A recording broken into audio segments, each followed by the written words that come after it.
Napasakamay ng mga otoridad ang nakatalang top 2 most wanted persons sa bayan ng Aringay matapos maaresto ng PNP sa Barangay Poblasyon, Aringay, La Union.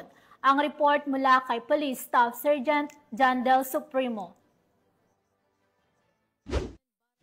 Arestado ng Aringay PNP ang isang top 2 most wanted person sa bayan ng Aringay matapos ang isang matagumpay na operasyon na isinagawa sa Barangay Poblasyon, Aringay, La Union.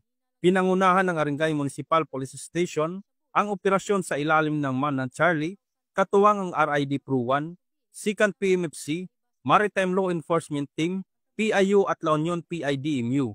Kinilala ni Police Captain Hener V. De La Cruz, officer in charge ng Aringay Municipal Police Station, ang akusado sa alias na Sandro, 21 anyos, isang mangingisda at residente ng Barangay Santa Rita West ng nasabing bayan. Ayon pa kay Police Captain De La Cruz, naaresto ang akusado dakong alas 3 ng hapon sa bisa ng warrant of arrest para sa kasong paglabag sa Article 2, Section 5 kaugnay ng Section 26 ng Republic Act 9165 o ang Comprehensive Dangerous Drugs Act of 2002 kung saan walang piyansang inirekomenda. Matapos ang pagkakaaresto, isinailalim siya sa physical na eksaminasyon sa La Union Medical Center sa Nazareno, Aguo, kasunod dinala sa istasyon ng Aringay PNP para sa dokumentasyon at tamang disposisyon.